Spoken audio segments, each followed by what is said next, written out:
여러분, 중국 국방부가 한국에 대한 한 편의 보고서 때문에 발칵 뒤집혔다고 하면 믿으시겠습니까? 중국의 한 군사 분석관은 우연히 한국군에 관한 충격적인 정보를 입수하게 됩니다. 그 정보는 삽시간에 왜곡되고 한국을 적으로 규정하는 분위기가 확산되고 마는데요. 결국 진실을 밝히기 위해 그는 직접 한국으로 떠나게 됩니다. 그리고 그가 한국에서 목격한 현실은 지금까지 알고 있던 모든 것을 뒤흔드는 것이었죠. 도대체 그가 한국에서 본 것은 무엇일까요? 지금부터 그가 밝혀낸 충격적인 진실이 시작됩니다. 안녕하세요. 저는 중국 육군정보부 소속 리웨이입니다. 군사정보 분석이 제 전문 분야죠. 그날도 저는 평상시와 다름없이 베이징의 군부 청사에서 업무를 보고 있었습니다. 그때 오랜 친구인 장린이 제 사무실로 들어왔습니다. 장린은 저와 같은 정보부 소속이지만 성향이 완전히 달랐어요. 그는 군부 내에서도 손꼽히는 강경파 장교로 유명했거든요. 특히 한국에 대해서는 극도로 증오에 가까운 감정을 드러내곤 했습니다. 장린의 첫 마디부터 예상 가능했죠. 그는 한국을 미국의 꼭두각시라며 노골적으로 경멸하는 말들을 쏟아냈습니다. 반면 저는 한국에 대해서는 비교적 중립적인 입장이었어요. 물론 정치적으로는 복잡한 관계지만 개인적 감정은 없었거든요. 역시나 그날도 장린은 한국군에 대한 자신의 견해를 거침없이 드러냈습니다. 한국군을 그저 미국 무기로 치장한 허수아비 집단이라고 폄하했죠. 실제 전투력은 형편없고 독자적인 작전 능력도 없다고 단정했습니다. 심지어 한국 전체를 미국에 기생하는 기생충 같은 존재라고 표현하기도 했어요. 한국인들은 주체성도 없고 자존심도 없는 민족이라며 조롱했습니다. 전쟁이 나면 며칠도 못 버티고 항복할 겁이라고 비웃었죠. 이런 과소평가와 혐오는 장린의 고질적인 문제였어요. 제가 객관적인 분석이 필요하다고 조심스럽게 말했지만 장린은 콧방귀를 뀌었습니다. 오히려 제 온건한 태도를 문제 삼기 시작했어요. 강경파답게 모든 것을 흑백 논리로 재단하려 했죠. 그러더니 그는 제게 문서 한 뭉치를 건넸습니다. 한국군의 최신 훈련 정보라고 했는데 자신의 정보망이 직접 구해온 것이라고 주장했어요. 저는 문서를 꼼꼼히 검토했습니다. 하지만 뭔가 심각하게 잘못되어 있었어요. 데이터가 너무 일방적이고 출처도 불분명했거든요. 게다가 몇몇 수치는 상식적으로 말이 안 되었습니다. 명백히 한국군을 폄하하기 위해 왜곡된 것처럼 보였죠. 저는 이 자료가 신뢰할 수 없다고 지적했습니다. 그러자 장린이 발끈했어요. 자신의 정보를 의심한다며 격분했죠. 여기서부터 둘 사이에 큰 논쟁이 벌어졌습니다. 장린은 제가 한국에 대해 너무 관대하다고 몰아붙였어요. 심지어 적국에 동조하는 것 아니냐는 말까지 서슴지 않았습니다. 강경파다운 극단적 사고였죠. 반면 저는 정확하지 않은 정보로 잘못된 판단을 내릴 위험성을 강조했습니다. 결국 논쟁은 점점 격화되었어요. 장린은 한국군의 능력을 철저히 무시하며 제 신중한 접근을 나약함이라고 비난했습니다. 저는 그런 편견이 오히려 우리에게 독이 될 수 있다고 맞섰죠. 결국 장린이 먼저 자리를 박차고 일어났습니다. 적과 아군도 구분 못한다며 독설을 퍼부었죠. 그리고는 문을 쾅 닫고 나가버렸어요. 그날 이후 조직 내 분위기는 여전히 무겁게 가라앉아 있었습니다. 그런데 며칠 뒤 갑자기 상부에서 긴급 지시가 내려왔어요. 미국에서 열리는 태평양 지상군 심포지엄에 참석하라는 명령이었습니다. 심포지엄 첫날 각국 군 관계자들이 모인 회의장은 긴장감으로 가득했습니다. 그리고 시작한 지 얼마 되지 않아 충격적인 순간이 찾아왔죠. 주한미군 사령관이 단상에 올라 타이완 해협에서 무력 충돌이 발생할 경우 한국이 적극적으로 개입할 것이라고 명시적으로 언급한 겁니다. 그 순간 제 등골이 서늘해졌습니다. 이건 단순한 가정이 아니라 거의 확정적인 어조였어요. 주한미군 사령관의 입에서 나온 말이니만큼 무게가 달랐죠. 저는 급히 메모를 적으며 모든 단어를 놓치지 않으려 했습니다. 회의장 분위기도 순식간에 바뀌었어요. 참석자들 사이에서 웅성거리는 소리가 들렸고 특히 아시아 지역 군 관계자들의 표정이 심각해졌습니다. 저 역시 마음이 급해졌어요. 이 정보를 베이징에 즉시 보고해야 한다는 생각뿐이었거든요. 그날 밤 저는 긴급 보고서를 작성했습니다. 손이 떨릴 정도로 긴장했어요. 이 한 줄의 정보가 중국 군부 전체를 뒤흔들 것이라는 걸 알았거든요. 보고서를 전송하고 나서도 잠이 오지 않았습니다. 그리고 다음날 새벽 베이징에서 연락이 왔습니다. 군 수뇌부가 발칵 뒤집혔다는 소식이었어요. 제가 보고한 내용이 최고위층까지 올라갔고 긴급 회의가 소집되었다고 했습니다. 예상했던 대로 중국 군부는 완전히 술렁이고 있었어요. 더 충격적인 건 장린의 반응이었습니다. 동료의 전원에 따르면 장린이 이 소식을 듣고 완전히 흥분 상태가 되었다고 했어요. 한국이 결국 본색을 드러냈다며 자신의 예상이 적중했다고 주장하고 다녔습니다. 하지만 문제는 거기서 끝나지 않았어요. 장린은 제 보고서 내용을 더욱 과장해서 퍼뜨리기 시작했습니다. 한국이 이미 미국과 구체적인 군사 계획을 세웠다고 왜곡했고 심지어 한국군이 타이완 파병을 준비하고 있다는 근거 없는 추측까지 덧붙였어요. 장린의 이런 행동은 군부 내 강경파들을 더욱 자극했습니다.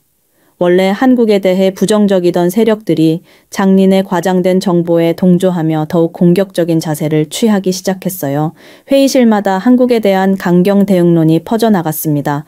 장린의 편견이 제 정보를 통해 더욱 확산되고 있었어요.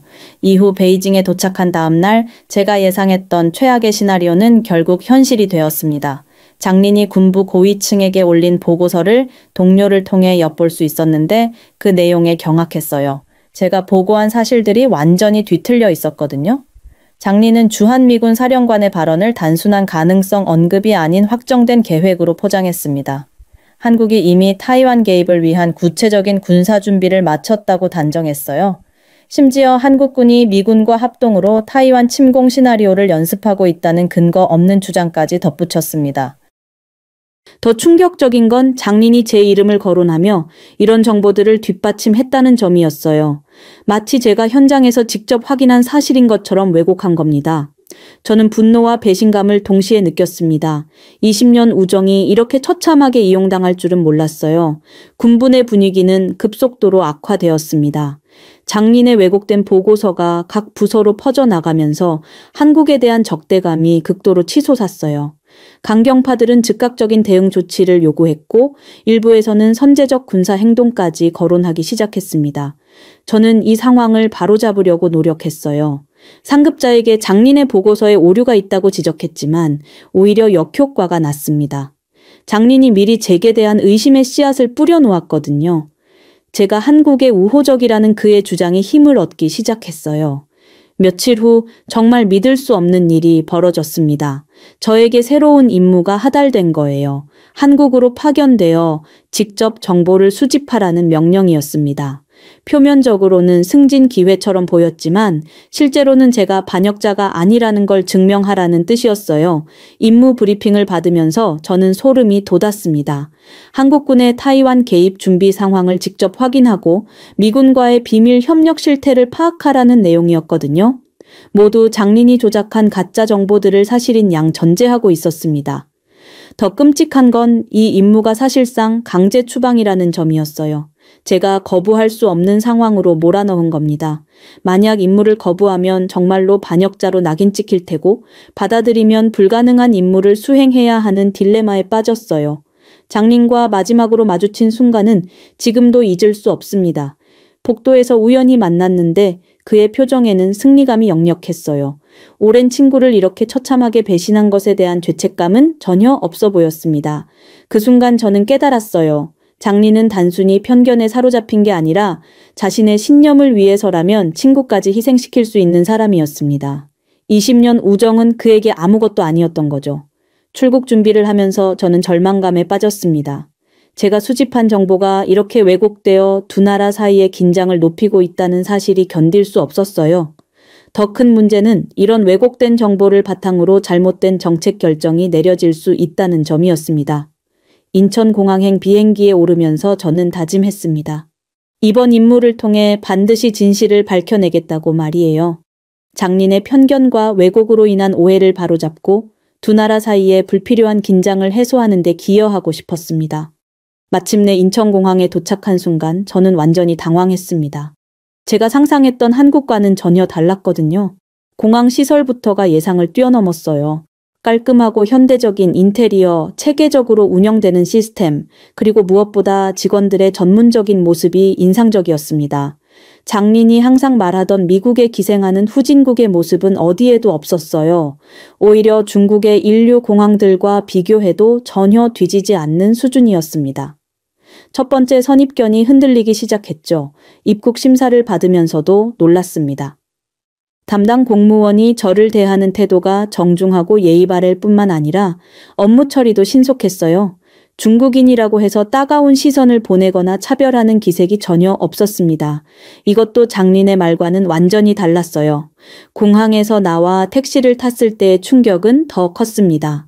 서울로 향하는 고속도로를 달리면서 본 풍경들이 제 눈을 의심하게 만들었거든요. 양쪽으로 펼쳐진 고층 빌딩들, 질서정연하게 달리는 차량들, 그리고 깨끗하게 관리된 도로 시설들까지 모든 것이 선진국의 모습이었습니다. 다음 날 아침 호텔에서 제공해준 가이드를 만났습니다. 민지라는 30대 중반의 여성이었는데 첫인상이 매우 좋았어요. 단정한 차림새의 밝은 미소, 그리고 무엇보다 전문적인 태도가 인상적이었습니다. 민지는 완벽한 중국어를 구사했어요. 단순히 언어를 아는 수준이 아니라 중국 문화에 대한 이해도까지 갖추고 있었습니다. 저와 대화하면서도 중국인의 정서를 배려하는 세심함을 보였죠. 서울 시내 투어를 시작하면서 제 놀라움은 계속되었습니다. 명동, 강남, 홍대 등 주요 지역들을 둘러보는데 어디를 가든 활기찬 에너지가 넘쳤어요. 사람들의 패션 감각도 세련되었고 거리 곳곳에서 볼 수 있는 기술적 진보도 눈에 띄었습니다.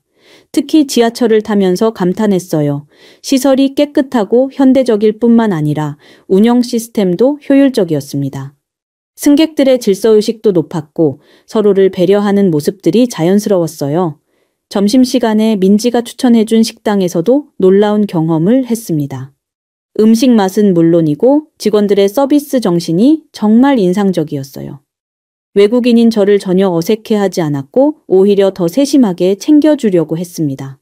오후에는 경복궁을 방문했는데 전통과 현대가 조화롭게 어우러진 모습에 감동받았어요. 궁궐 관리 상태도 훌륭했고 문화재에 대한 한국인들의 자부심을 느낄 수 있었습니다. 하루 종일 서울을 둘러보면서 저는 혼란스러웠습니다. 장린이 그토록 경멸하던 나라가 이렇게 발전되고 세련된 곳일 줄은 몰랐거든요.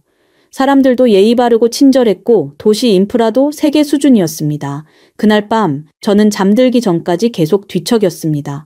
하루 종일 목격한 것들이 머릿속에서 정리가 안 되었거든요. 다음 날 아침 민지에게서 연락이 왔어요. 오늘은 특별한 분을 소개해주고 싶다고 했습니다. 민지가 소개해준 사람은 박중령이라는 45세 남성이었습니다. 한국군 출신으로 현재는 군사 전문가로 활동하고 있다고 했어요. 첫 만남에서부터 그의 존재감이 남달랐습니다. 차분하지만 날카로운 눈빛, 단정한 자세, 그리고 말 한마디 한마디에서 느껴지는 전문성이 인상적이었어요. 박중령은 저의 정체를 어느 정도 파악하고 있는 것 같았습니다. 중국 군사정보부 출신이라는 걸 알면서도 경계하기보다는 오히려 관심을 보였어요. 군사 전문가끼리의 묘한 동질감 같은 게 느껴졌습니다. 민지의 제안으로 한국군 훈련장을 방문하게 되었습니다. 물론 일반인에게 공개되는 부분이었지만 그래도 한국군의 실상을 직접 볼 수 있는 기회였어요. 가는 길에 박중령은 한국군의 역사와 현재 상황에 대해 차근차근 설명해 줬습니다. 훈련장에 도착했을 때 제 예상은 완전히 빗나갔습니다. 장린이 말하던 허수아비 군대와는 정반대였거든요. 훈련받는 병사들의 모습부터가 달랐어요. 기강이 바로 서 있었고 훈련에 임하는 자세도 진지했습니다. 특히 놀란 건 장비의 수준이었어요. 최신 통신 장비들과 정밀한 무기 시스템들이 체계적으로 운용되고 있었습니다. 단순히 미국 무기를 사용하는 수준이 아니라 자체적으로 개발한 장비들도 상당했어요. 박중령이 설명해주는 한국군의 작전 능력을 들으면서 저는 충격을 받았습니다.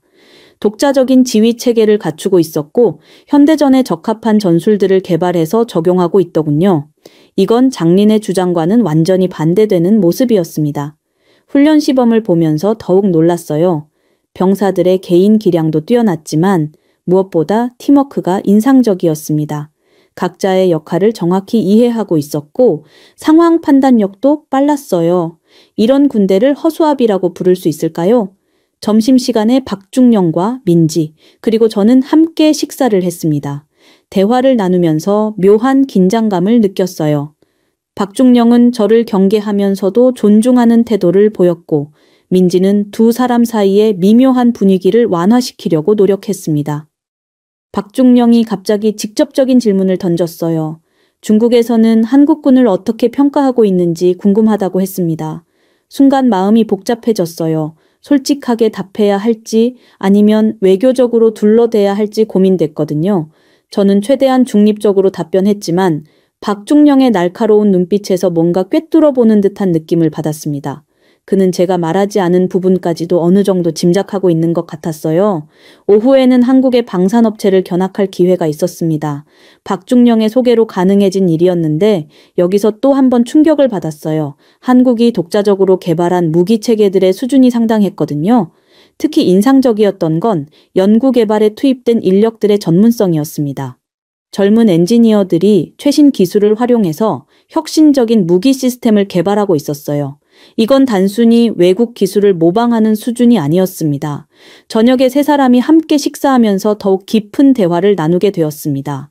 박중령은 군사 전문가로서의 견해를 거침없이 표현했고, 민지는 국제관계 전문가답게 균형 잡힌 시각을 제시했어요. 대화가 진행되면서 저는 묘한 감정을 느꼈습니다. 박중령에 대한 전문가로서의 존경심과 동시에 민지에 대한 묘한 호감이 생겼거든요. 하지만 제 정체와 임무를 생각하면 복잡한 감정이었습니다. 박중령이 마지막에 의미심장한 말을 했어요. 진정한 군인이라면 편견보다는 사실에 기반해서 판단해야 한다고 했습니다. 그 말이 제 가슴에 깊이 박혔어요. 그렇게 한국에서의 사흘째 되는 날, 저는 민지와 박중령과 함께 한강공원에서 만났습니다. 편안한 분위기에서 대화를 나누고 싶다는 민지의 제안이었어요. 날씨도 좋았고 공원의 평화로운 풍경이 마음을 차분하게 만들었습니다. 그런데 그때 제 가슴 주머니에서 휴대폰이 울렸어요. 베이징에서 온 메시지였습니다. 급한 일이 생겼다며 즉시 확인하라는 내용이었어요. 저는 잠시 자리를 비우고 메시지를 확인했습니다. 장린에게서 온 긴급 문서였어요. 한국의 최신 군사 동향에 대한 기밀 자료라고 했습니다. 순간 마음이 급해졌어요. 저는 서둘러 문서를 다운로드했습니다. 그러다 점심을 먹으러 근처 식당에 갔을 때 저는 실수를 저질렀습니다. 휴대폰을 꺼내서 메시지를 확인하려다가 그만 장린의 문서가 화면에 떠버린 거예요. 너무 당황해서 급히 화면을 끄려고 했지만 이미 늦었습니다. 박중령의 날카로운 눈빛이 제 휴대폰 화면을 주시하고 있었어요. 몇 초간의 침묵이 흘렀는데 그 시간이 영원처럼 느껴졌습니다. 민지도 뭔가 이상하다는 표정을 지었어요. 박중령이 조용하지만 단호한 목소리로 물어봤습니다. 방금 본 게 뭐냐고 했어요. 저는 아무것도 아니라고 둘러댔지만 그의 표정은 점점 굳어갔습니다. 전직 군인의 직감으로 뭔가 수상하다는 걸 눈치챈 거죠. 민지가 중재하려고 했지만 분위기는 이미 경직되어 있었어요. 박중령은 제가 단순한 관광객이 아니라는 걸 확신하고 있는 것 같았습니다.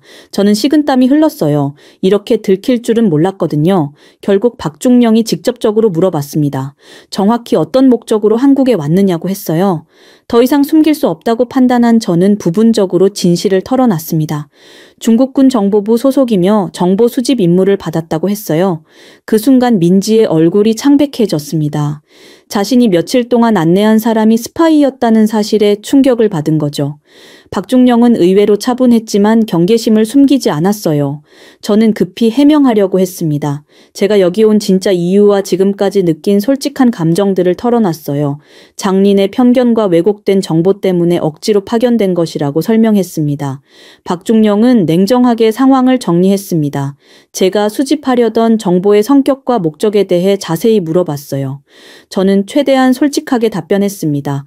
사실 제 자신도 이 임무가 잘못되었다라고 생각하고 있다고 했어요. 긴 침묵 후에 민지가 입을 열었습니다. 제가 정말로 진심이라면 증명해보라고 했어요. 장린이 보낸 그 문서를 공개하라고 했습니다. 저는 망설였어요. 그 문서에는 한국에 대한 왜곡된 내용들이 가득했거든요. 결국 저는 휴대폰을 테이블 위에 올려놨습니다. 박중령과 민지가 문서 내용을 확인하는 동안 저는 가슴이 두근거렸어요. 그들의 표정이 점점 굳어지는 걸 보면서 얼마나 심각한 왜곡인지 다시 한번 깨달았습니다. 문서를 다 본 후 박중령이 한숨을 쉬었습니다. 이런 황당한 내용을 누가 작성했느냐고 물어봤어요. 저는 장린에 대해 자세히 설명했습니다. 그의 편견과 한국에 대한 증오, 그리고 사실을 왜곡하는 습관까지 모두 털어놨어요. 민지는 처음에는 화가 나 있었지만 제 설명을 들으면서 점차 이해하기 시작했어요. 제가 피해자이기도 하다는 걸 깨달은 거죠.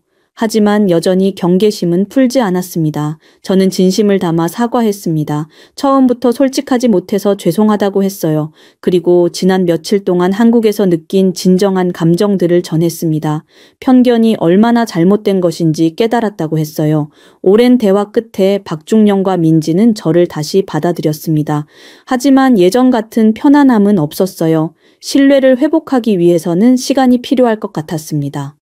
그날 밤 호텔에서 깊은 반성을 하고 있을 때 갑자기 휴대폰이 요란하게 울렸습니다. 베이징에서 온 긴급 연락이었어요. 장린의 메시지였는데 내용을 보고 저는 경악했습니다. 제가 한국에서 보고한 내용을 바탕으로 중국 군부가 긴급 대책 회의를 소집했다는 거였어요. 그런데 문제는 장린이 제 보고서를 완전히 왜곡해서 전달했다는 점이었습니다. 한국이 타이완 개입을 위한 구체적인 준비를 하고 있다고 과장했던 거죠. 저는 즉시 장린에게 연락을 시도했지만 받지 않았어요. 대신 다른 동료를 통해 들은 소식은 더욱 충격적이었습니다. 중국 내 강경파들이 이 왜곡된 정보를 근거로 한국에 대한 압박 정책을 주장하고 있다는 거였어요. 다음 날 아침 일찍 민지에게 연락했습니다. 긴급한 상황이 발생했다고 알렸어요. 민지는 제 다급한 목소리를 듣고 바로 박중령과 함께 호텔로 왔습니다. 두 사람의 표정에서 여전히 경계심이 느껴졌지만 도움을 주려는 의지도 보였어요. 저는 상황을 자세히 설명했습니다. 장린이 제 보고서를 완전히 왜곡해서 중국 군부에 전달했고 이것이 심각한 오해를 불러일으키고 있다고 했어요. 박중령의 얼굴이 굳어졌습니다. 박중령이 조용히 물어봤어요. 구체적으로 어떤 내용이 왜곡되었는지 말이죠. 저는 장린이 어떻게 사실을 비틀어서 한국을 위협적인 존재로 포장했는지 설명했습니다. 민지는 그 내용을 들으며 한숨을 쉬었어요. 몇 시간 후 더 심각한 소식이 들려왔습니다. 중국 언론에서 한국의 타이완 개입 준비설이 대대적으로 보도되고 있다는 소식이었어요. 장린이 퍼뜨린 허위 정보가 이제 공론화되기 시작한 거였습니다. 박중령은 냉정하게 상황을 분석했습니다. 이런 오해가 양국 관계에 심각한 악영향을 미칠 수 있다고 경고했어요. 그리고 저에게 이 상황을 해결할 수 있는 방법이 있느냐고 물어봤습니다. 저는 중국 군부에 직접 연락해서 진실을 알려야 한다고 생각했어요. 하지만 문제는 제가 이미 신뢰를 잃은 상태라는 점이었습니다. 장린이 저를 한국에 동조하는 인물로 몰아갔거든요. 그때 민지가 현실적인 제안을 했습니다. 한국에서 실제로 본 것들을 정확히 기록해서 객관적인 보고서를 작성하자는 거였어요. 그리고 그 내용을 신뢰할 만한 중국 측 인사를 통해 전달하자고 했습니다. 박중령도 동의했어요. 제가 현장에서 직접 확인한 한국의 실상을 정확히 기록하면 설득력이 있을 거라고 했습니다. 하지만 그러려면 제가 상당한 용기를 내야 했어요. 오후 내내 저는 민지와 박중령의 도움을 받아 정확한 보고서를 작성했습니다. 한국에서 본 것들을 왜곡 없이 있는 그대로 기록했어요. 한국군의 실제 능력, 국민들의 생활 수준, 그리고 정부의 정책 방향까지 모든 것을 객관적으로 서술했습니다. 특히 장린이 주장하던 내용들이 얼마나 사실과 다른지 구체적으로 반박했어요. 한국이 미국의 꼭두각시가 아니라 독자적인 판단을 하는 주권 국가라는 점을 강조했습니다. 저녁에 박중령이 중요한 정보를 알려줬어요. 중국의 왜곡 보도에 대해 한국 정부가 공식 해명을 준비하고 있다는 거였습니다. 제가 작성한 보고서도 그 과정에서 참고 자료로 활용될 수 있다고 했어요. 그날 밤 저는 베이징에 신뢰할 만한 상급자에게 직접 연락했습니다. 장린의 왜곡된 정보에 대해 경고하고 제가 작성한 정확한 보고서를 전송했어요. 하지만 그 사람이 제 말을 믿어줄지는 확신할 수 없었습니다. 그렇게 한국에서의 마지막 날이 다가왔습니다. 진실을 알리기 위한 노력을 기울였지만 과연 베이징에서 제 목소리가 들릴지 확신할 수 없었어요. 짐을 정리하면서 지난 일주일을 돌이켜봤습니다. 민지와 박중령이 공항까지 배웅을 나와줬어요. 처음 만났을 때와는 완전히 다른 관계가 되어 있었습니다.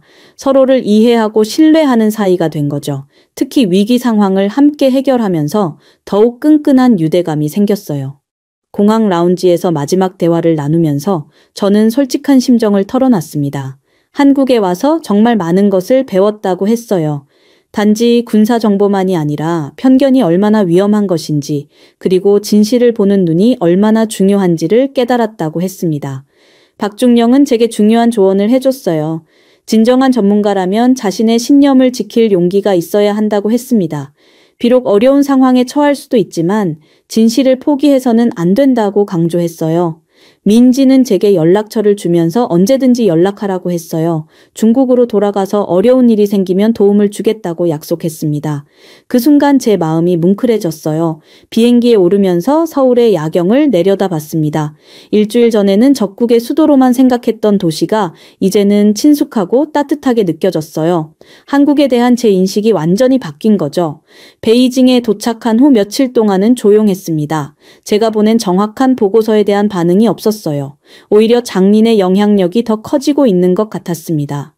군부 내에서 한국에 대한 강경론이 더욱 힘을 얻고 있었거든요. 그런데 일주일 후 예상치 못한 일이 벌어졌습니다. 제가 연락했던 상급자로부터 호출을 받은 거예요. 긴장한 마음으로 그의 사무실에 갔는데 뜻밖에도 제 보고서를 높이 평가한다고 했습니다. 그분은 장린의 보고서와 제 보고서를 비교 검토한 결과 명백한 차이가 있다는 걸 발견했다고 했어요. 그리고 한국 정부의 공식 해명 자료와 제 보고서가 일치하는 부분이 많다는 점도 주목했다고 했습니다. 더 놀라운 소식은 고위층에서도 이 문제에 관심을 갖기 시작했다는 거였어요. 장린의 일방적인 주장만으로는 중요한 정책 결정을 내리기 어렵다는 판단이 서기 시작한 거죠. 며칠 후 저는 공식적인 브리핑 자리에 참석하게 되었습니다. 한국에서의 경험을 바탕으로 실상을 보고하라는 지시였어요. 그 자리에는 장린도 있었는데 그의 표정이 좋지 않았습니다. 저는 준비해온 자료를 바탕으로 한국의 실상을 상세히 보고했습니다. 경제 수준, 군사 능력, 국민의식, 정부 정책 등 모든 분야에서 객관적인 평가를 제시했어요. 특히 한국이 단순히 미국의 꼭두각시가 아니라 독자적인 판단력을 가진 국가라는 점을 강조했습니다. 장린은 제 발표 중간중간 이의를 제기하려 했지만 구체적인 근거를 제시하지 못했어요. 반면 저는 현장에서 직접 목격한 사례들을 들어 설득력 있게 설명했습니다. 브리핑이 끝난 후 고위 관계자들의 반응은 긍정적이었어요. 제가 제시한 정보가 더 신뢰할 만하다는 평가였습니다. 특히 한국에 대한 기존 인식을 재검토해야 한다는 의견이 나오기 시작했어요. 그날 저녁 최종 보고서를 작성하면서 저는 깊은 감회에 젖었습니다. 한국에서 보낸 일주일이 제 인생을 바꿔놓았거든요. 편견 없이 사실을 보는 것이 얼마나 중요한지, 그리고 진실을 지키는 일이 얼마나 가치 있는 일인지 깨달았습니다. 보고서 마지막 부분에 저는 이렇게 썼습니다. 한국은 단지 미국의 꼭두각시가 아니라 진정한 강국이며 우리의 편견이야말로 최대의 적이라고 말이죠. 상호 이해와 존중을 바탕으로 한 관계 개선이 양국 모두에게 도움이 될 것이라고 결론 지었습니다. 보고서를 제출하면서 저는 마음이 홀가분해졌어요. 비록 어려운 상황을 겪었지만 결국 진실을 지켜낼 수 있었거든요. 그리고 한국에서 만난 소중한 사람들과의 인연도 잃지 않을 수 있었습니다. 며칠 후 민지에게서 연락이 왔어요. 중국의 대한국 정책에 변화의 조짐이 보인다는 소식이었습니다. 제 노력이 작은 변화라도 이끌어낸 것 같아 뿌듯했어요. 지금 이 순간 저는 한국이라는 나라와 그곳 사람들에게 깊은 감사를 느낍니다. 저에게 진실을 보는 눈을 열어줬고 편견을 버리고 성장할 수 있는 기회를 주었거든요. 한국에서 배운 교훈들은 제가 살아가는 동안 계속 간직할 소중한 자산이 될 것입니다. 민지와 박중령, 그리고 한국에서 만난 모든 분들께 진심으로 고맙다는 말을 전하고 싶어요. 여러분은 단 하나의 영상 때문에 중국 전역이 발칵 뒤집힐 수 있다는 사실을 믿으시나요? 베이징의 한 대기업에서 품질 관리 책임자로 일하던 한 남성은 어느 날 동료의 다급한 연락을 받고 급히 TV를 켜게 됩니다. 화면 속 외국인 유튜버는 중국과 한국의 충격적인 비교 영상을 내보내고 있었죠. 영상이 공개된 직후 중국 인터넷은 폭발적인 반응으로 순식간에 갈등과 분노로 들끓었고 결국 이 남성은 급히 한국으로 출장을 떠나게 됩니다. 이후 현지에서 직접 마주한 뜻밖의 현실에 큰 충격을 받은 그는 중국으로 돌아오자마자 인터넷에 글을 올렸고 이 글은 다시 한번 중국 사회에 커다란 파장을 일으키게 되는데요.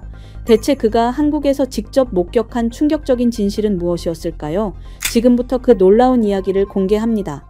안녕하세요. 저는 리웨이라고 합니다. 베이징의 한 대형 제조기업에서 품질 관리 책임자로 일하고 있죠. 그날도 저는 평소처럼 업무를 마치고 집에 돌아와서 저녁을 먹고 있었습니다. 그때 동료 리샤오펑이 갑자기 집으로 찾아왔어요. 리웨이, 지금 당장 베이징 TV 좀 켜봐. 진짜 말도 안 돼. 그의 얼굴은 이미 붉게 달아올라 있었습니다. 리샤오펑은 평소에도 한국에 대해 좋은 감정을 갖고 있지 않았어요. 특히 작년에 한국 기업이 중국 시장에서 벌인 덤핑 논란 때문에 더욱 한국을 혐오하게 됐었죠. 그때부터 한국이라는 말만 나와도 얼굴을 찌푸렸거든요. 그의 말을 듣고 저는 급히 TV를 켰습니다. 화면에는 외국인 유튜버가 나와 있더군요. 그는 책상 위에 2개의 전자레인지를 놓고 있었습니다. 하나는 한국산, 다른 하나는 중국산이었죠. 유튜버는 두 제품을 비교하기 시작했습니다. 중국산 전자레인지에 대해서는 볼품없고 싸구려 수준이라며 신랄하게 비판했어요.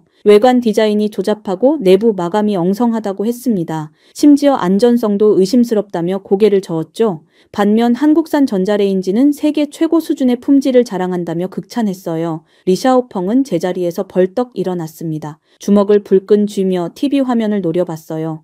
한국 놈들은 항상 이런 식이야. 한국 놈들은 우리가 없으면 아무것도 못해. 중국 관광객, 중국 시장, 모든 걸 의존하면서 이제 와서 우리를 깔보다니 평생을 중국에 기생하면서 살아온 주제에 진짜 배은망덕한 놈들이라고. 저는 침착함을 유지하려 했지만 리샤오펑의 격양된 반응을 보니 마음이 어수선해졌어요. 그때 화면 속 유튜버가 또 다른 비판을 쏟아냈습니다. 성능 테스트, 안전성, 내구성까지. 모든 부분에서 중국산 제품을 깎아내리고 한국산 제품을 찬양했어요. 8분이라는 짧은 시간이었지만 그 파급력은 상상 이상이었습니다. 리샤오펑은 더욱 격분했습니다. 얼굴이 새빨갛게 달아올라 목소리까지 떨렸어요. 한국은 원래 우리 속국이었잖아. 조선시대에 우리한테 조공 바치던 놈들이 지금 뭔 깎아내리는 거야? 6.25 전쟁 때도 우리가 도와줬는데 도둑 같은 놈들이. 그의 목소리에서는 단순한 불쾌감을 넘어선 깊은 배신감과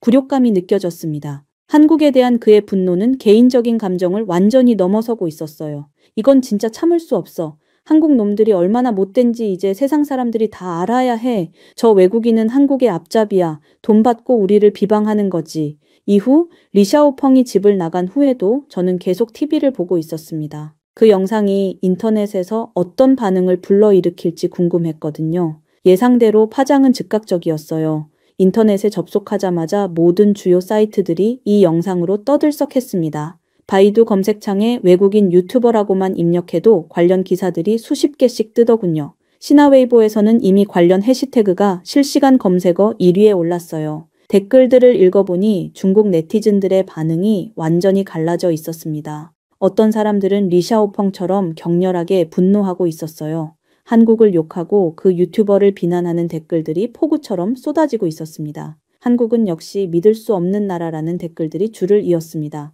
겉으로는 친선을 내세우면서 뒤에서는 이런 음모를 꾸미고 있었다는 비난이 대부분이었죠. 리샤오펑의 말처럼 저 외국인은 한국 정부의 돈을 받은 게 분명하다며 너무 노골적으로 편향적이라는 의견도 많았어요. 중국 제품의 품질이 나쁘다는 건 말도 안 된다는 댓글도 넘쳐났습니다. 우리가 전 세계 제조업을 이끌고 있는데 무슨 소리냐는 분노가 글 곳곳에 드러났어요. 하지만 의외로 다른 목소리들도 있었습니다. 일부 네티즌들은 감정적으로 반응하기보다는 냉정하게 분석하려 하더군요. 우리도 인정할 건 인정해야 하지 않겠냐 하는 목소리였습니다. 일부 중국 제품들이 품질 문제를 겪고 있는 게 사실이니까 말이에요. 한국을 욕하기 전에 우리 제품의 품질을 먼저 점검해봐야 한다는 의견도 있었습니다. 감정적으로 반응하면 아무것도 해결되지 않으니 이참에 우리 제조업의 문제점을 돌아보자는 댓글도 몇 개 보였어요. 하지만 이런 소수의 이성적인 목소리들은 곧 거센 비난 댓글들에 묻혀버렸습니다. 대부분의 댓글들은 한국과 그 유튜버에 대한 분노로 넘쳐났어요. 특히 젊은 네티즌들의 반응이 가장 격렬했습니다. 그들은 온갖 욕설과 저주를 퍼부으며 한국 보이콧을 주장했어요. 한국 제품 불매 운동을 시작하자는 글들이 계속 올라왔습니다. 그 사이에 중국 정부의 반응도 주목받고 있었습니다. 공식적인 입장 발표는 없었지만 일부 관영 매체들이 이 사건을 다루기 시작했어요. 그들은 외국 매체의 편향적 보도에 대해 우려를 표명했습니다. 저는 새벽 2시까지 인터넷을 뒤적거렸습니다. 댓글 수가 10만 개를 넘어서고 있었어요. 그 중에는 극단적인 민족주의적 발언들도 많았습니다. 심지어 물리적 보복을 암시하는 댓글까지 있어서 소름이 돋더군요. 그리고 다음 날 상황은 더욱 심각해져 있었습니다. 휴대폰을 켜자마자 수십 개의 알림이 터져 나왔어요. 회사 동료들, 친구들, 심지어 오랫동안 연락하지 않던 사람들까지 메시지를 보내왔더군요. 출근길에도 지하철에서 사람들이 이 사건을 이야기하는 것을 들을 수 있었습니다. 옆자리에 앉은 중년 남성의 목소리에는 분노가 섞여 있었고 앞자리의 대학생들은 휴대폰으로 그 유튜브 영상을 다시 보며 서로 의견을 나누고 있었죠. 회사에 도착하자마자 사무실 곳곳에서 격론이 벌어지고 있었습니다. 어떤 동료는 그 유튜버의 말이 조작이라며 분노했고 다른 동료는 우리도 냉정하게 현실을 봐야 한다고 주장했어요. 평소에 온화했던 동료들까지 격양된 반응을 보이고 있었습니다. 오후가 되자 리샤오펑에게서 연락이 왔습니다. 그는 어제보다 더욱 격분한 상태였어요. 한국에 대한 보복을 계획하고 있다고 말했습니다. 같은 생각을 가진 사람들과 모여서 한국 제품 불매 운동을 조직하겠다는 것이었죠. 그의 극단적인 분노를 듣고 있자니 저 자신에 대한 회의가 더욱 깊어졌습니다. 왜 저는 다들 분노하고 있는데 이렇게 냉정한 의문을 갖고 있을까요? 이것이 옳은 것일까요? 퇴근 후 집에 돌아와 다시 인터넷을 확인해보니 상황은 더욱 악화되고 있었습니다. 이제는 단순히 온라인 논쟁을 넘어 실제 행동으로 이어지기 시작했어요. 일부 지역에서는 한국 관련 업체들이 실제로 피해를 입었다는 소식도 들려왔습니다. 저는 침대에 앉아 깊은 생각에 빠졌습니다. 품질 관리 책임자로서 제가 관리하고 있는 제품들은 정말 괜찮은 것일까요? 그 유튜버가 지적한 문제들이 우리 제품에도 있는 건 아닐까요? 이런 의문들이 머릿속을 떠나지 않았어요. 그리고 이틀 후 저는 충격적인 지시를 받게 되었습니다. 팀장님이 저를 급하게 불러냈어요. 그의 얼굴에는 평소와 다른 심각한 표정이 떠 있었습니다. 팀장님은 긴급 상황이 발생했다고 말했어요. 우리 회사가 한국에 수출한 가전제품에 품질 문제가 생겼다는 것이었죠. 현지 파트너사에서 제품 성능이 계약 기준에 미치지 못한다며 강력하게 항의하고 있다고 했습니다. 순간 머릿속이 하얗게 변했습니다. 그 유튜버의 영상 이후 이런 일까지 벌어지다니. 팀장님은 내일 당장 한국으로 출장을 가야 한다고 말했어요. 현지 업체와 협의하고 문제를 해결해야 한다면서 제가 우리 부서에서 가장 경험이 풍부하니까 맡겨보려고 한다고 했습니다. 제 마음은 복잡해졌습니다. 한국에 직접 가보고 싶다는 생각을 했는데 이런 형태로 기회가 생기다니. 하지만 이것은 제가 원했던 상황과는 완전히 달랐어요. 문제가 생긴 제품을 처리하러 가는 것이었으니까요. 팀장님은 리샤오펑도 함께 보내려고 한다고 말했습니다. 그쪽 팀에서 이번 제품 개발에 참여했기 때문이라고 했어요. 리샤오펑의 이름을 듣는 순간 한숨이 나왔습니다. 지금 그의 한국에 대한 분노가 절정에 달한 상황에서 함께 한국에 가야 한다는 것이었죠. 어떤 일이 벌어질지 걱정이 앞섰어요. 그날 오후에 리샤오펑을 만났을 때 그의 반응은 예상했던 대로였습니다. 한국 출장 소식을 들은 그는 즉시 거부감을 드러냈어요. 왜 자신이 그런 나라에 가야 하냐며 지금 상황에서 한국에 간다는 게 말이 되냐고 분개했습니다.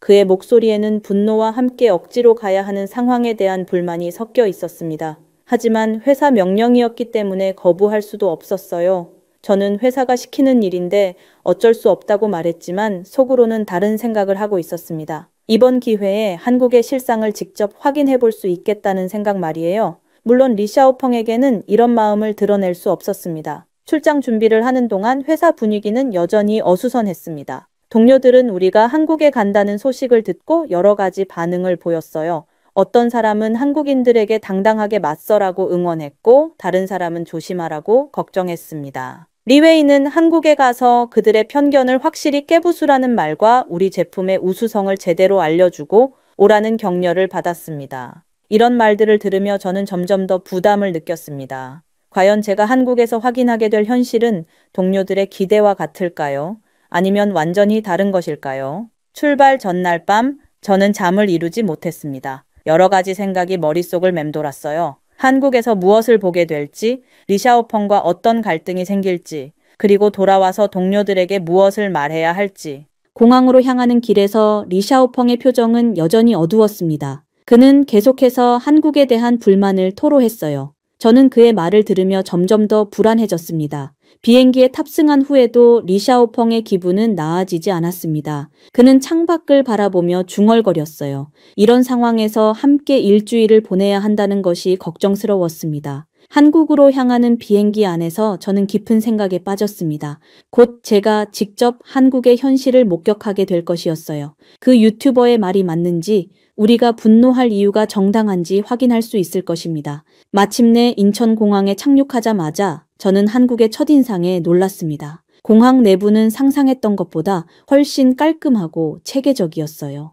안내 표지판들이 명확하게 배치되어 있었고 직원들의 응대도 매우 친절했습니다. 리샤오펑은 짐을 찾으며 여전히 인상을 찌푸리고 있었습니다. 그는 주변을 둘러보며 거슬린다는 듯한 표정을 지었어요. 저는 그의 반응과 달리 공항 시설에 감탄하고 있었습니다. 서울로 향하는 공항철도에서 더 큰 충격을 받았습니다. 열차는 정시에 도착했고 내부는 깨끗하고 조용했어요. 승객들도 질서 있게 탑승했고 전체적인 분위기가 매우 차분했습니다.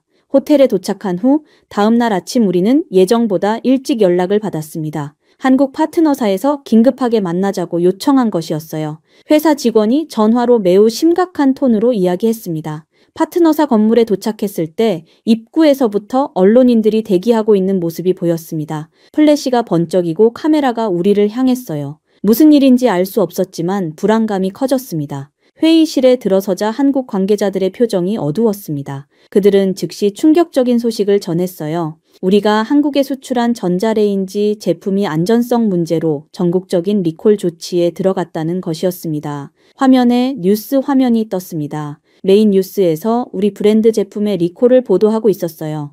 방송에서는 전자레인지 문이 갑자기 열리면서 뜨거운 음식이 쏟아지는 사고 영상을 반복해서 보여줬습니다. 제 머릿속이 하얗게 변했습니다. 이런 중대한 안전 문제가 발생했다는 것을 이제야 알게 된 것이었어요. 중국 본사에서는 이 상황을 전혀 알려주지 않았습니다. 리샤오펑의 얼굴은 창백해졌습니다. 그는 제품 개발팀에서 이 전자레인지의 안전장치를 설계했던 사람이었거든요. 자신이 관여한 제품이 이런 문제를 일으켰다는 사실에 큰 충격을 받은 것 같았어요. 한국 관계자는 계속해서 상황을 설명했습니다. 이미 50만 대 이상이 리콜 대상이며 피해 신고가 계속 접수되고 있다고 했어요. 일부 소비자는 화상을 입기도 했다는 소식까지 들려왔습니다. 저는 가슴이 답답해졌습니다. 품질관리 책임자로서 이런 안전 문제를 사전에 발견하지 못했다는 자괴감이 밀려왔어요. 수출 전 검사 과정에서 분명히 확인했었는데 어떻게 이런 일이 생길 수 있었을까요? 더욱 충격적인 것은 피해 규모였습니다. 리콜 비용만 수십억 원에 달했고 브랜드 이미지 손상은 더욱 심각했어요. 한국의 주요 유통업체들이 우리 제품 판매를 중단했다는 소식도 들려왔습니다. 리샤오펑은 회의 도중 화장실을 가겠다며 자리를 떴습니다. 잠시 후 돌아온 그의 눈이 빨갛게 부어있는 것을 봤어요. 그는 자신이 설계한 안전장치의 결함 때문에 사람들이 다쳤다는 사실을 받아들이기 힘들어했습니다. 한국 언론의 보도 내용도 충격적이었습니다. 중국 제품의 품질 문제를 지적하며 안전 기준이 느슨하다고 비판했어요. 그 유튜버의 영상이 다시 화제가 되면서 중국 제품에 대한 의구심이 더욱 커진 상황이었습니다. 소비자 인터뷰도 마음이 아팠습니다. 한 주부가 전자레인지를 사용하다가 화상을 입었다며 눈물을 흘리는 모습이 방송됐어요. 아이를 보호하지 못해 미안하다고 말하는 어머니의 모습에 저는 고개를 숙였습니다. 저녁에 호텔로 돌아와서도 둘 다 말이 없었습니다. 리샤오펑은 방에 틀어박혀 나오지 않았어요. 저는 혼자 룸서비스로 식사를 시켰지만 목에 넘어가지 않았습니다. 그날 밤 중국 본사에 보고 전화를 걸었습니다. 상황의 심각성을 설명했지만 책임자들은 이미 알고 있다고 말했어요. 하지만 왜 미리 알려주지 않았는지 묻자 명확한 답변을 주지 않았습니다. 다음 날 아침 리샤오펑과 함께 피해 현장을 직접 보러 갔습니다. 리콜 대행업체 창고에는 반품된 전자레인지들이 산더미처럼 쌓여 있었어요. 그 모든 제품에 우리 회사 로고가 붙어 있었습니다. 창고 직원은 매일 수백 대씩 반품이 들어온다고 말했습니다. 소비자들의 항의 전화도 하루 종일 끊이지 않는다고 했어요. 어떤 고객은 우리 회사 제품은 절대 다시 사지 않겠다고 분노를 표출했다는 이야기도 들었습니다. 리 샤오펑은 쌓여있는 제품들을 바라보며 주저앉았습니다. 자신이 자랑스럽게 생각했던 제품이 이런 모습으로 돌아온 것에 큰 충격을 받은 것 같았어요. 저 역시 품질 관리자로서 깊은 부끄러움을 느꼈습니다. 그렇게 리콜 현장을 본 충격이 가시기도 전에 우리는 한국의 현실을 더 깊이 들여다보게 되었습니다. 파트너사가 우리에게 한국의 제조업 현장을 보여주자고 제안했어요. 수원에 있는 삼성 반도체 공장과 현대자동차 아산 공장을 견학할 기회를 마련해 준 것이었습니다. 수원의 삼성 반도체 공장에 도착했을 때 저는 입구에서부터 압도되었습니다. 거대한 클린룸 시설과 최첨단 보안 시스템이 눈에 들어왔어요. 방문자용 보호복을 입고 공장 내부로 들어서는 순간 마치 다른 세계에 온 것 같았습니다. 리샤오펑도 말문이 막혔습니다. 그는 평소 중국 공장의 자동화 시설이 세계 최고라고 자랑하곤 했는데 이곳의 시설은 그 수준을 완전히 뛰어넘고 있었어요. 로봇들이 정밀하게 웨이퍼를 운반하고 모든 공정이 컴퓨터로 제어되고 있었습니다. 공장 직원이 설명해준 공정의 정밀도는 놀라웠습니다. 나노미터 단위로 진행되는 작업이었고 작은 먼지 하나도 치명적인 결함을 만들 수 있다고 했어요. 청정도 관리는 수술실보다 훨씬 엄격했습니다. 특히 품질 관리 시스템이 인상적이었습니다. 모든 공정에서 실시간 모니터링이 이루어지고 미세한 변화도 즉시 감지되어 조치가 취해졌어요. 불량률은 극히 낮게 유지되고 있었고 모든 데이터가 체계적으로 기록되고 분석되고 있었습니다. 리샤오펑은 점점 더 말이 없어졌습니다. 중국의 공장들도 자동화되어 있다고 생각했는데 이곳의 수준은 차원이 달랐어요. 단순히 기계가 사람을 대신하는 수준이 아니라 모든 과정이 완벽하게 최적화되어 있었습니다. 오후에는 현대자동차 아산 공장을 방문했습니다. 조립 라인에서 로봇들이 정밀하게 움직이며 차체를 용접하는 모습은 마치 춤을 보는 것 같았어요. 각각의 로봇이 정확한 위치에서 정해진 시간에 작업을 수행했습니다. 품질 검사 구역에서는 더욱 놀랐습니다. 모든 차량이 수십 개의 검사 항목을 통과해야 했고 미세한 결함도 용납되지 않았어요. 심지어 차량을 진동 테스트와 누수 테스트까지 실시했습니다. 생산 라인 옆에 설치된 모니터에서는 실시간으로 품질 데이터가 표시되고 있었습니다. 불량률, 생산성, 안전지표 등 모든 수치가 투명하게 공개되어 있었어요. 직원들도 이 데이터를 주의 깊게 지켜보며 작업하고 있었습니다. 저는 우리 회사의 생산 라인과 비교하지 않을 수 없었습니다. 물론 중국도 자동화가 진행되고 있지만 품질 관리의 엄격함과 체계성에서는 상당한 차이가 있었어요. 특히 세부적인 관리와 예방적 접근 방식이 인상 깊었습니다. 도시 인프라도 놀라웠습니다. 서울의 지하철 시스템은 정시 운행이 당연했고 역사 내부도 깔끔하게 관리되고 있었어요. 화장실조차 항상 청결한 상태를 유지하고 있었습니다. 상점에서의 서비스 수준도 예상을 뛰어넘었습니다. 직원들은 친절했고 상품 설명도 자세했어요. 심지어 간단한 제품 하나를 사더라도 포장을 정성껏 해주었습니다. 음식점에서도 마찬가지였습니다. 주방이 보이는 곳에서는 요리사들이 위생 장갑을 끼고 마스크를 착용한 채 요리하고 있었어요. 셀프 서비스 음식점에서도 재료가 신선하게 관리되고 있었습니다. 리샤오펑과 저녁을 먹으며 이야기를 나누었을 때 그의 마음이 많이 변한 것을 느꼈습니다. 한국을 무조건 비난했던 그가 이제는 인정할 부분을 찾고 있었어요. 특히 기술적인 부분에서 배워야 할 점이 많다고 말했습니다. 그날 밤 호텔 방에서 저는 오랜 시간 생각에 잠겼습니다. 그 유튜버의 영상이 단순한 편견이나 조작이 아니었을 수도 있다는 생각이 들었어요. 적어도 일부분은 우리가 마주해야 할 현실이었습니다. 중국으로 돌아가면 동료들에게 무엇을 말해야 할까요? 이런 현실을 있는 그대로 전달할 수 있을까요? 아니면 감정을 상하게 하지 않을 방법을 찾아야 할까요?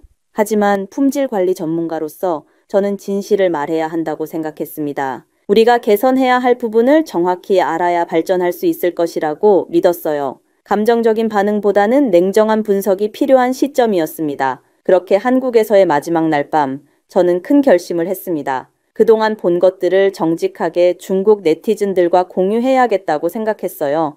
감정적인 반응보다는 냉정한 현실을 알려주는 것이 필요하다고 판단했습니다. 공항으로 향하는 버스 안에서 휴대폰을 열고 글을 쓰기 시작했습니다. 한국에서 직접 경험한 모든 것들을 솔직하게 담았어요. 리콜 현장에서 본 충격적인 광경, 첨단 공장의 놀라운 기술 수준, 체계적인 도시 인프라까지 특히 우리 제품의 리콜 문제에 대해서는 개인적인 반성과 함께 업계 전체가 돌아봐야 할 문제라고 썼습니다. 그 유튜버의 영상이 완전히 틀렸다고만 할 수는 없다는 내용도 포함했어요. 비행기 안에서마저 글을 완성하고 게시 버튼을 눌렀습니다. 베이징 착륙 전까지 기다렸다가 인터넷이 연결되는 순간 업로드했어요. 어떤 반응이 올지 불안했지만 진실을 전해야 한다는 사명감이 더 컸습니다. 중국에 도착해서 휴대폰을 확인하니 이미 엄청난 반응이 올라와 있었습니다. 댓글 수가 수천 개를 넘어서고 있었어요. 시간이 지날수록 더 많은 사람들이 제 글을 읽고 있었습니다. 초기 반응은 예상대로 거셌습니다. 일부 네티즌들은 제가 배신자라고 비난했어요. 한국에 매수됐다고 주장하는 사람들도 있었습니다. 민족의 자존심을 버렸다며 분노하는 댓글들이 줄을 이었죠. 하지만 시간이 지나면서 다른 목소리들이 나타나기 시작했습니다. 제 글에 공감하는 사람들이 늘어났어요. 특히 제조업에 종사하는 사람들과 엔지니어들이 지지를 보내주었습니다. 어떤 네티즌은 자신도 해외에서 비슷한 경험을 했다고 댓글을 달았습니다.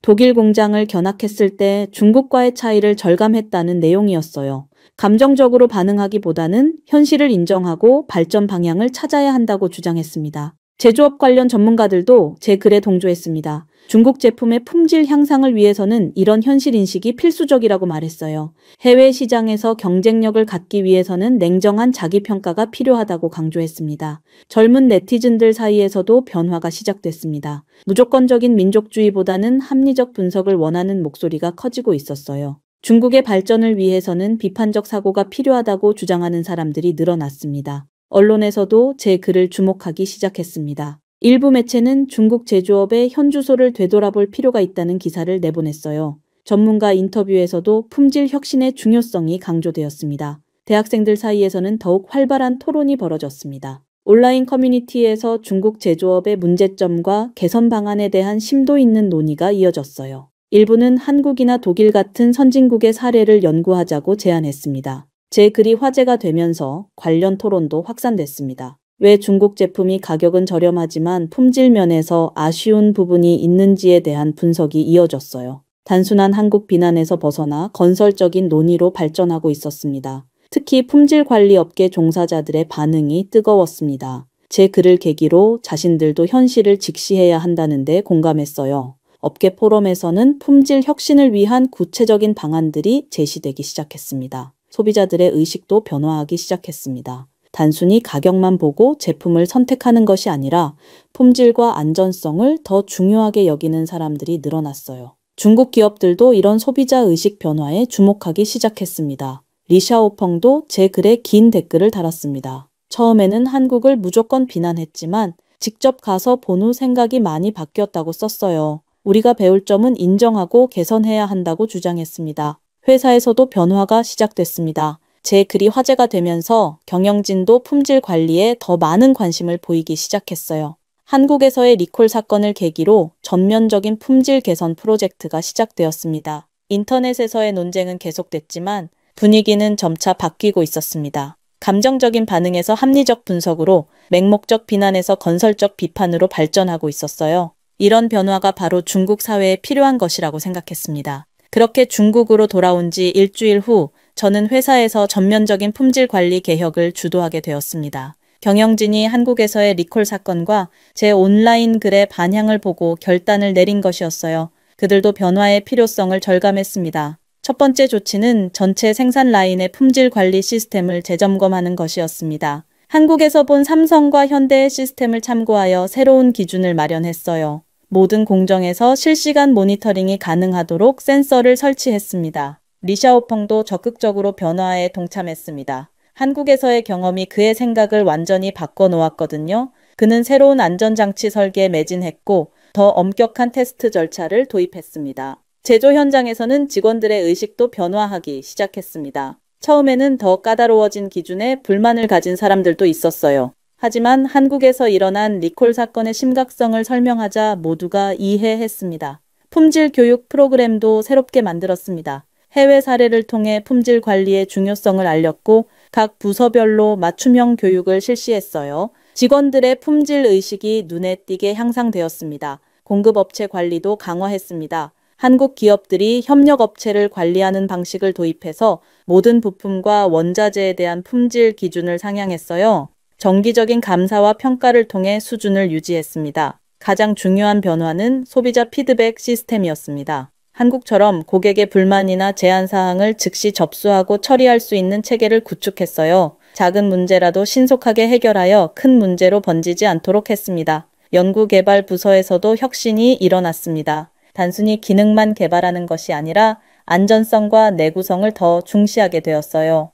한국에서 본 첨단 기술들을 참고하여 자체 기술력도 향상시켰습니다. 생산성과 품질의 조화를 이루는 것이 가장 어려웠습니다. 처음에는 품질 관리가 강화되면서 생산 속도가 떨어졌어요. 하지만 점차 효율적인 방법을 찾아가며 양립할 수 있게 되었습니다. 회사 내부의 소통도 개선되었습니다. 부서 간 협력이 활발해지고 품질 관련 정보가 투명하게 공유되었어요. 한국 기업들의 수평적 소통 문화를 벤치마킹한 결과였습니다. 리샤오펑과 저는 정기적으로 개선 상황을 점검했습니다. 그는 이제 한국을 적대시하지 않고 오히려 배울 점을 찾으려 노력했어요. 때때로 한국의 기술 자료를 찾아서 연구하기도 했습니다. 외부 감사 기관을 도입하는 것도 중요한 변화였습니다. 제3자의 객관적인 평가를 받아 부족한 부분을 파악하고 개선했어요. 이런 투명성이 고객들의 신뢰를 높이는 데 도움이 되었습니다. 제품 출시 전 테스트 과정도 대폭 강화했습니다. 한국에서 겪었던 리콜 사건의 교훈을 잊지 않고